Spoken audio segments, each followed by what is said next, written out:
Saludos mis queridos hermanos y amigos. Les saludo a su compañero en Cristo, Pastor Walker Montilla, desde el Distrito Campeón de Durham, Carolina del Norte, la Asociación de las Carolinas. Hoy vamos a hablar de Jesús y la palabra. La Biblia significa biblioteca.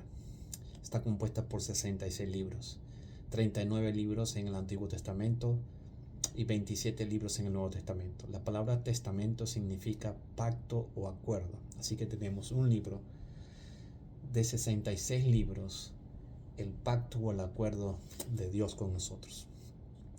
La Biblia fue escrita en un periodo de 1600 años, aproximadamente 40 autores. Y el tema de la salvación en Cristo Jesús es el tema de toda la Biblia. Dios buscando al ser humano, Dios entregando a su Hijo por el ser humano y su Hijo coeterno con el Padre, hecho carne, habitó entre nosotros, lleno de gracia y de verdad, nos mostró la gloria de Dios, el Padre, su nacimiento, su vida, su ministerio, su muerte, su resurrección. Es el máximo regalo del cielo para nosotros y gracias a los méritos de Jesús podemos ser salvos. Esa salvación se administra en el santuario celestial, donde Jesús intercede como mediador y abogado de todos los seres humanos por nosotros ante el Padre Celestial. Ese es el tema de la Santa Biblia. Segunda Timoteo, capítulo 3, versículo 16 nos dice que la Santa Biblia es inspirada por Dios. Toda la Escritura es inspirada por Dios y útil para enseñar, para redarguir, para corregir y para instruir en justicia. La palabra teunesteos o teunasteos, que es inspirar, inspiración, teunesteos, es una palabra, ¿verdad? Del griego, que se escribe el Nuevo Testamento, el griego koiné. Y esa palabra significa soplo de vida. El derivado de esa palabra proviene de Génesis capítulo 2 y el verso número 7. Génesis capítulo número 2 y el versículo número 7. Así que dice así: Entonces Jehová Dios formó al hombre del polvo de la tierra y sopló en su nariz aliento de vida. Esa palabra soplo, teunesteos, que es la transliteración del hebreo al griego, significa soplo de vida. Dios sopló la palabra de vida en sus siervos los profetas. Eso es lo que dice la palabra inspiración. Entonces la Biblia dice, Dios, el Espíritu Santo, llenó de vida a sus siervos los profetas, y ellos bajo ese soplo de vida del Espíritu Santo, entonces escribieron en un lenguaje humano que es imperfecto, nuestro idioma es imperfecto, el idioma de los humanos escribieron, pero que es un mensaje celestial. Así que vemos la unión entre lo divino con humano. Dios inspira, Dios sopla a sus mensajeros, así como Dios sopló el aliento de vida en Adán. Y entonces la palabra de Dios llega a ser parte de nosotros por la gracia de Dios. Y la Biblia nos dice en 2 de Pedro, capítulo 1, verso 20-21, de 2 de Pedro, capítulo número 1, 2 de Pedro. Vamos a leer el versículo número 20 y versículo 21 de la primera carta de San Pedro. Dice así: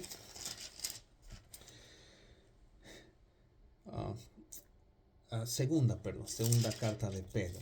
Segunda carta de Pedro, verso 20 dice: entendiendo primero esto, que ninguna profecía de la Escritura es de interpretación privada ni humana, porque nunca la profecía fue traída por voluntad humana, sino que los santos hombres de Dios hablaron siendo teunesteos, inspirados por el Espíritu Santo. Entonces, ¿a quién inspiró Dios? A los profetas, esa es la respuesta. Dios inspiró a los profetas. Si los profetas y esos hombres de Dios no hubiesen sido inspirados por Dios, no tenemos entonces este libro como la palabra de Dios. De paso, la palabra profeta significa el mensajero de Dios. Hebreos capítulo 4, versículo número 12. El libro de los Hebreos. Hebreos capítulo número 4 y el versículo número 12. Hay varios textos en la Biblia de que la Biblia se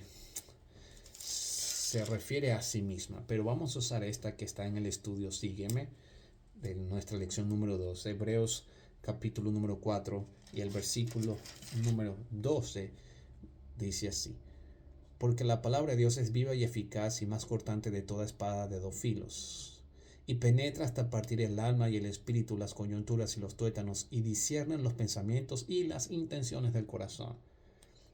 Autodefinición, por lo menos por excelencia, la misma Biblia se interpreta a sí misma y se proclama como una espada de dos filos. Porque penetra que nuestra conciencia, nuestra alma, disciernen las intenciones y los pensamientos del corazón del ser humano.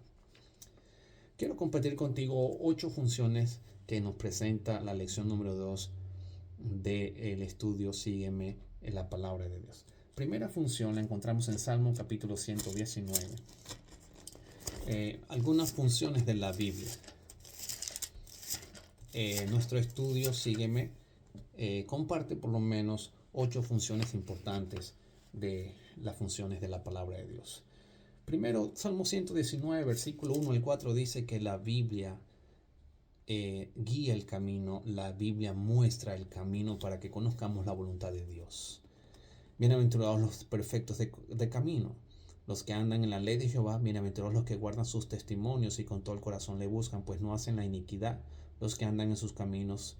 Tú encargaste que sean guardados tus mandamientos. Una de las funciones de la Biblia es que la Biblia nos guía por el camino para que nosotros coloquemos nuestra voluntad en las manos de Dios, en la voluntad de Dios. Número 2, Mateo capítulo 28, verso 20. Mateo capítulo 28 y el versículo número 20 de San Mateo, capítulo número 28 y el versículo número 20, dice así la palabra de Dios: enseñándoles que guarden todas las cosas que yo os he mandado, y aquí yo estoy con vosotros todos los días hasta el fin del mundo. Amén. Dice que la Biblia nos enseña a hacer la voluntad de Dios. Jesús está con nosotros todos los días hasta el fin del mundo, a través del Espíritu Santo, su representante, su vicario en esta tierra. Pero dice que en la Biblia la palabra de Dios nos enseña. Y nosotros vamos a la iglesia para aprender de la palabra de Dios. Jesús dijo: bautícenlos y enséñenles. O sea que la Biblia es el libro de texto, libro guía que nosotros los cristianos usamos para aprender de la voluntad de Dios. Número 3, Romanos 10, 17. Dice: la fe viene por el oír y el oír por medio de la palabra de Dios. Otras funciones que tiene la Biblia es que la Biblia produce y aumenta la fe que nosotros tenemos en Dios. Más Biblia, más fe. Así como la oración da más poder, el estudio de la Biblia te da más fe. La fe aumenta porque la fe viene por oír y oír la palabra de Dios. Número 4, primera de Pedro capítulo 2, versos 2 y 3. Nos muestra otra función sumamente interesante de la Biblia. En primera de Pedro, el capítulo número 2, versículos 2 y 3, dice así: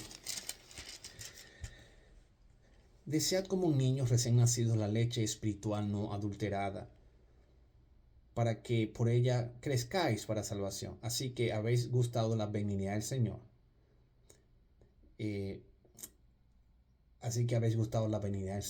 O sea que esta función nos dice que la palabra de Dios, la Biblia, nos alimenta. Porque cuando crecemos en Cristo nunca vamos a quedarnos como unos niños recién nacidos todo el tiempo tomando lechecita. Así como un niño no se va a pasar 30, 40, 50 años tomando lechecita en el tetero. No, el niño va a crecer hasta llegar a ser un ser humano. Lo mismo pasa en la vida espiritual. Seguimos a Jesús, nos bautizamos y crecemos en la palabra de Dios. Así que no hay fracaso cuando nos entregamos a Cristo.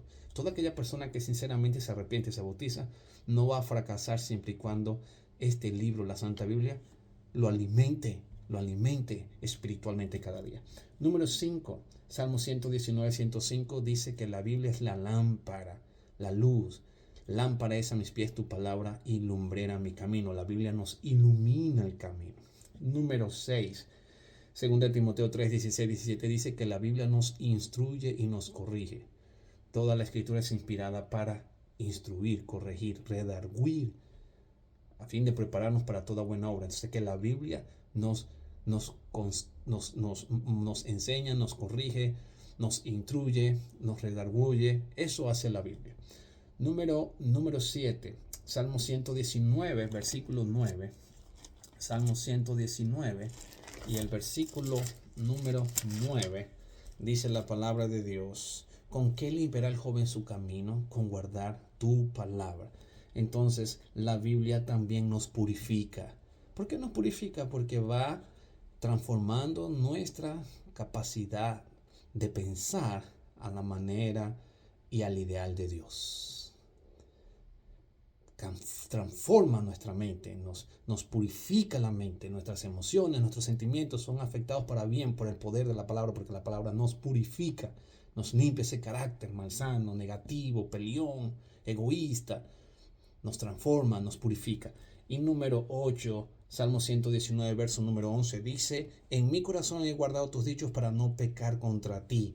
O sea que también la Biblia nos ayuda para que nosotros podamos vencer en el nombre de Jesucristo las tentaciones y no ser esclavos del pecado. Mientras más palabra de Dios, tienes más poder para vencer las tentaciones, porque la Biblia te ayuda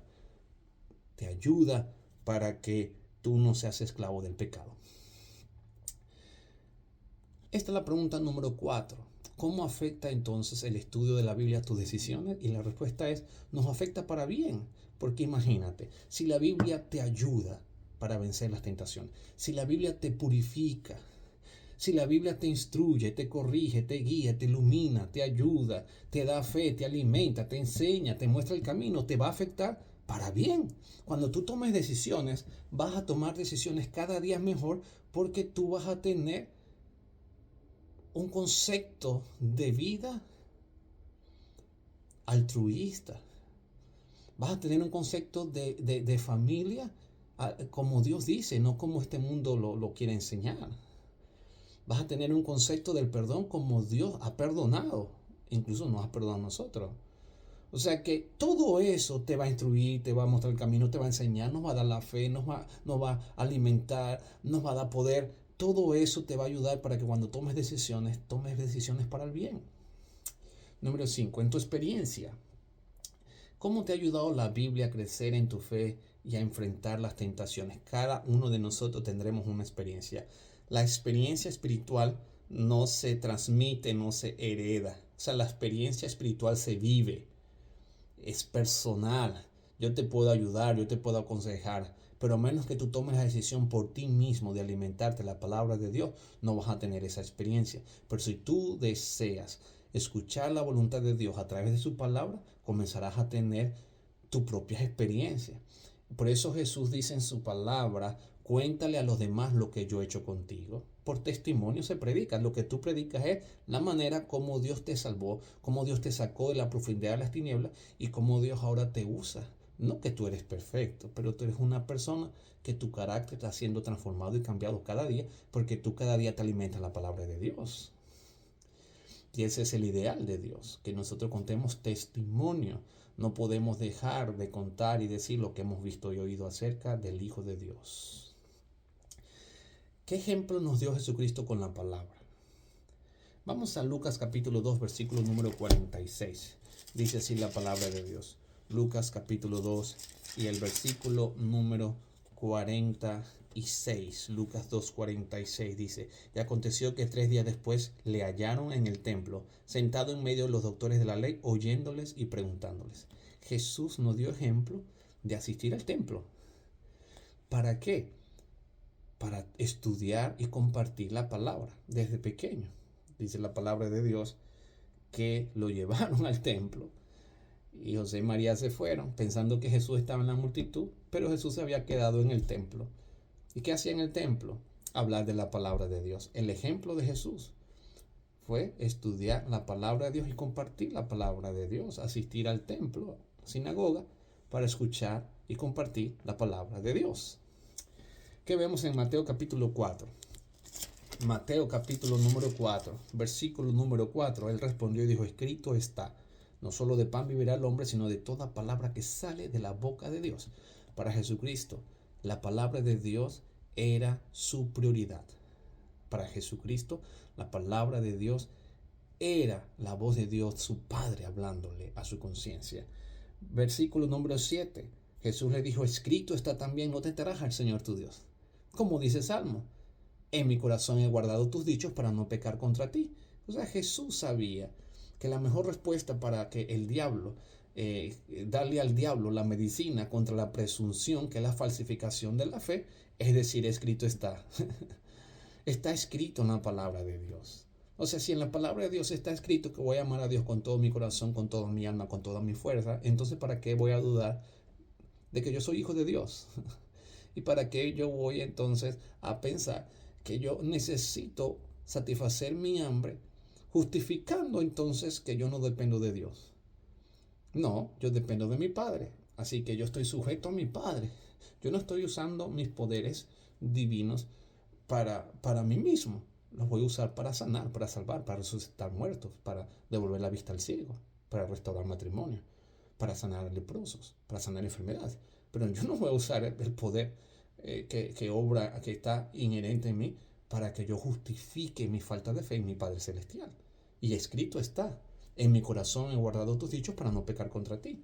Y luego el verso número 10 dice, entonces Jesús le dijo al diablo, vete Satanás, porque escrito está, al Señor tu Dios adorarás y al solo servirás. O sea que no voy a adorarte para que me des los placeres ni los reinos de este mundo si tú eres un usurpador. No necesito negociar nada contigo. No hay negociación entre tú y yo, diablo. No existe la negociación. La única cosa que yo he venido a hacer es a salvar y a buscar lo que está perdido. Esa es la voluntad de mi Padre. Así que aquí no hay negociación. ¿Por qué? Porque está escrito que yo solamente voy a adorar a Dios. Ese es el ejemplo que Jesús nos ha dado a nosotros. Por eso es que es importante que la palabra de Dios sea la prioridad, sea la gran necesidad para nosotros, como la comida, el pan físico, lo mismo lo es para la vida espiritual. ¿Cómo podemos aplicar entonces las enseñanzas de Jesús, observando el ejemplo de Jesús? Bueno, colocando también nuestra confianza en Dios y en la palabra de Dios, diciéndole a la falsificación de la fe, escrito está. No necesitamos justificar que necesitamos estar en contra de los mandamientos de Dios, pensando que Dios es amor y que Dios nos puede perdonar, aún nosotros sabiendo los mandamientos de Dios.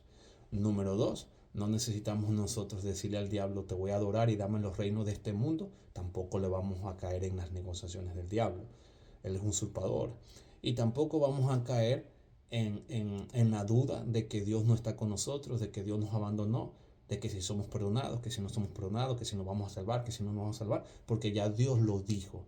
Este mismo amado en el cual yo tengo complacencia, el cielo se abrió y Dios reconoció a Jesús como su unigénito. Dice que el cielo se abrió y el Espíritu Santo descendió sobre él. Por lo tanto, cuando tú te bautizas, según Mateo 28, el Padre, el Hijo y el Espíritu Santo te acompañan en el bautismo y tú llegas a ser hijo de Dios. Entonces ya no hay duda. No te pongas a discutir ni a darle explicaciones al diablo porque Dios te salvó, porque Dios te perdonó. Ya basta la palabra de Dios y tú no puedes dudar, como Eva dudando que si debía comer, que si no debía comer. Con el diablo no se platica. No hay negociación con el diablo. Los que creemos en un escrito está que el que cree y bautizado será salvo. No tenemos que demostrar o tratar de hablar con el diablo nada porque Dios nos ha perdonado a nosotros. Nosotros vamos para adelante, no necesitamos hablar con el diablo. Ya la palabra de Dios es suficiente. Ya Dios dijo que nosotros somos hijos de Dios y el que está en Cristo es una nueva criatura. Para nosotros no hay duda, absolutamente nada. Así como Jesús no dudó en el desierto para convertir piedras en pan. Ese es el ejemplo que Jesús nos dio y ese es el ejemplo que nosotros vamos a seguir. ¿Cómo podemos entonces citar la Biblia siguiendo el ejemplo de Jesús? En la pregunta número 7. Respondiéndole al diablo y a este mundo con un escrito está. No es lo que yo pienso, no es lo que dijo fulano, no es lo que dijo sutano, no es lo que dijo el pastor Walker, no, es lo que está escrito. Mira, escrito está y esto es lo que dice, Dios me habla así a través de su palabra. Así como Jesús dijo, mira, está escrito. Así que siempre el escrito esté en tus labios. ¿Cuál debe ser nuestra actitud frente a la palabra de Dios? Salmo capítulo 119 y versos 14, 15 y 16 nos dice lo siguiente. Salmo 119, verso 14, 15 Dice así: me he gozado en el camino de tus testimonios más que toda la riqueza. En tus mandamientos meditaré, consideraré tus caminos. Me voy a regocijar en tus estatutos y no me olvidaré de tus palabras. ¿Cuál debe ser entonces esta actitud de nosotros? Regocijarnos en la palabra, pedirle a Dios que no nos olvidemos de sus estatutos, pedirle a Dios que nos ayude a considerar nuestro camino, que su palabra nos corrija, que su palabra sea el alimento, que no nos avergoncemos de su palabra y que no nos retiremos de su palabra, que estemos en la presencia con su palabra. Esa debe ser nuestra actitud. ¿Cuál debe ser nuestra petición a Dios? Versos 27 y 28 dice así de Salmo 119, dice así: hazme entender el camino de tus mandamientos para que medite en tus maravillas. Se deshace mi alma de ansiedad, susténtame según tu palabra. Esta debe ser nuestra petición: Señor, susténtame según tu palabra. No mi ideología, no lo que yo pienso, no, sino lo que dice tu palabra, porque yo soy un hombre pecador, pero tu palabra me devuelve la vida, tu palabra me devuelve el propósito, tu palabra me muestra el camino. Ayúdame a depender y a existir por medio de tu palabra. Esa debe ser nuestra petición a Dios. Y mira, estamos llegando a la última pregunta de nuestro estudio. ¿Qué debemos hacer? Pregunta número 10. ¿Qué debemos hacer con lo que aprendemos en la Santa Biblia? Santiago capítulo número 1. Santiago capítulo número 1. Vamos a buscar el versículo número 22. Pero sed hacedores de la palabra y no tan solamente oidores, engañándonos a vosotros mismos. Porque si alguno es oidor de la palabra, pero no hace caso de ella, no es hacedor de ella, no es obediente a ella, este es semejante al hombre que considera o se considera en un espejo su rostro natural. Porque el que se considera a sí mismo y se va y luego olvida cómo era. Mas el que mira atentamente en la perfecta ley, la ley de la libertad, y persevera en ella, no siendo oidor olvidadizo, sino hacedor de la obra, este será bienaventurado en lo que hace. ¿Qué debemos hacer con lo que aprendemos de la Biblia? Con el poder de Dios, el ejercicio sano de nuestra voluntad, practicar la palabra de Dios para que podamos vivir el estilo de vida de acuerdo a nuestro Señor Jesucristo. Basado en un escrito está. Poner en práctica lo que hemos aprendido en este estudio bíblico de ahora en adelante. Mira, mi decisión es que Jehová hoy nos pueda guiar y coloque en nosotros el deseo de escuchar su palabra para que su palabra nos guíe, nos corrija, nos alimente y nuestro carácter sea transformado por el poder de la palabra, y pongamos a Dios en primer lugar frente a las tentaciones del enemigo, frente a las dudas del enemigo, frente a las conchas de mango que Él nos presenta de los placeres mundanales y a las tentaciones carnales. Poner la palabra de Dios y decirle: escrito está. Vete, Satanás, al Señor tu Dios adorarás y al solo servirás. Nos vemos en el próximo estudio bíblico. Que el Señor te bendiga.